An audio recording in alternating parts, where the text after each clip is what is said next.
বশীকরণ বশীকরণ জিনিসটা কি? তো অনেকে জানেই না যে বশীকরণ জিনিসটা কি।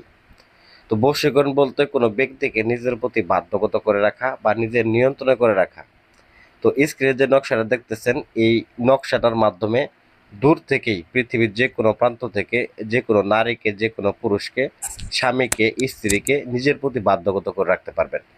তো বশীকরণ কাজটা করলে হবে কি, এই বিদ্যাটা দিয়ে কাজটা করলে কি হবে, এই বিদ্যাটা যখন আপনি ব্যবহার করবেন 24 ঘন্টা পর থেকে দেখবেন আপনার স্ত্রী যদি আপনার কথা না শুনে থাকে, সে ব্যক্তি আপনার কথা শুনতে থাকবে। বা আপনার স্বামী যদি পরকীয়া করে থাকে, পরকীয়া বিচ্ছেদ হয়ে সে ব্যক্তি আপনার কাছে ফেরত আসবে এবং আপনার কথায় উঠবে, আপনার কথায় বসবে।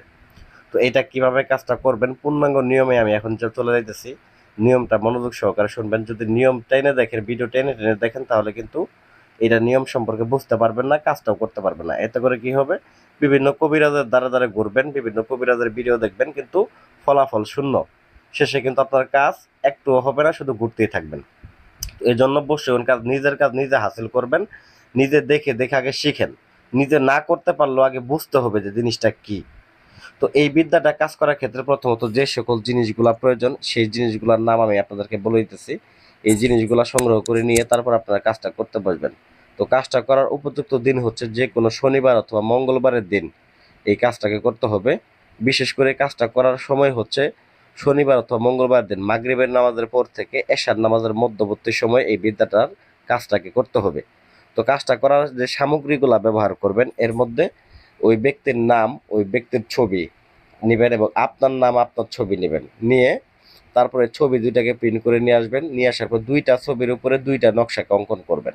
তো নকশা কি দিয়ে অঙ্কন করবেন, কালি হিসেবে কি ব্যবহার করবেন? তো মেশক জাফরান কালির সাথে আপনারা কাম সিঁদুর মিশ্রিত করে নেবেন। 2 তোলা কাম সিঁদুর মিশ্রিত করবেন গোলাপ জল দ্বারা, ভালো করে মিশ্রিত করে নিয়ে নকশাটা অঙ্কন করবেন। নকশা অঙ্কন করার ক্ষেত্রে আপনারা জানেন যে বশীকরণ কাজের ক্ষেত্রে অবশ্যই ডালিম গাছের ডাল ব্যবহার করা হয়। তো ডালিম গাছের ডাল দিয়ে কলম বানিয়ে তারপরে এই কালিগুলা দিয়ে ছবির উপরে নকশাটাকে অঙ্কন করবেন। ওই ব্যক্তির নাম এবং আপনার নাম আপনার ছবির উপরে, ওই ব্যক্তির নাম ওই ব্যক্তির ছবির উপরে সুন্দর করে লিখে নেবেন। তো অবশ্যই এই নকশা অঙ্কন করার ক্ষেত্রে কিন্তু কোনোভাবেই ভুল করা যাবে না, কারণ নকশাটা অত্যন্ত পাওয়ারফুল বিদ্যা। নকশার উপরে বিশ্বাস রাখতে হবে, কারণ বিশ্বাসে মিলাই বস্তু তর্কে বহুদূর। আপনি যদি এই বিদ্যাটার উপরে বিশ্বাস রাখতে না পারেন, যদি এটা অযথাই শুধুমাত্র ব্যবহার করেন, আপনি কিন্তু বিন্দুমাত্র ফলাফল পাবেন না। কারণ এইটার উপরে পূর্ণাঙ্গ ইমান যদি আপনি আনতে পারেন, এটার উপরে পূর্ণাঙ্গ বিশ্বাস রাখতে পারেন যে এই বিদ্যার মাধ্যমে আমার কাজটা সমাধান হবে, এতটুকু ভরসা নিয়ে যদি আপনি কাজ করতে পারেন, ইনশাল্লাহ এই বিদ্যা আপনাকে হতাশ করবে না। আমি যে কয়টা কাজ করছি, 21টা কাজ করছি, 21টা কাজেরই এটার যথাযথভাবে আমি ফলাফল পাইছি। এই জন্যই কিন্তু আমি আপনাদেরকে দিতেছি। তো এই বিদ্যাটা সৌদি প্রবাসী এক ভাইয়ের জন্য আমি কাজটা করিতেছি, এই ফাঁকে আপনাদেরকে ভিডিও করে দিতেছি। তো এটাকে কি করবেন, নকশা অঙ্কন করার পরে দুইটা ছবিকে লাল সুতা দ্বারা ভালো করে পেঁচায় নেবেন। মনে রাখবেন, কাজটা কিন্তু শনিবার অথবা মঙ্গলবারের দিনেই করতে হবে। তো যাই হোক, লাল সুতো দ্বারা ভালো করে পেঁচায় নিয়ে দুইটাকে একত্র করে দুইটা মাটির পুতুল বানাবেন। তো মাটির পুতুলটা বানাবেন কি দিয়ে? তো মাটির পুতুল কিন্তু অবশ্যই আপনি আপনার বাড়ির আঙ্গিনা থেকে মাটি নিয়ে সেই মাটি দিয়ে পুতুল বানাবেন।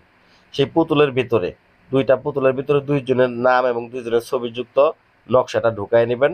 ঢুকায় নেওয়ার পরে জোড়া কবর, স্বামী স্ত্রীর জোড়া কবর যেখানে আছে ঠিক ওই জায়গায় গিয়ে এই পুতুল দুইটাকে গিয়ে আপনারা পুঁতে দিয়ে আসবেন। যদি আপনার স্বামীর পুতুলটাকে পুঁতবেন স্বামীর কবরে এবং স্ত্রীর পুতুলটাকে পুঁতবেন স্ত্রীর কবরে।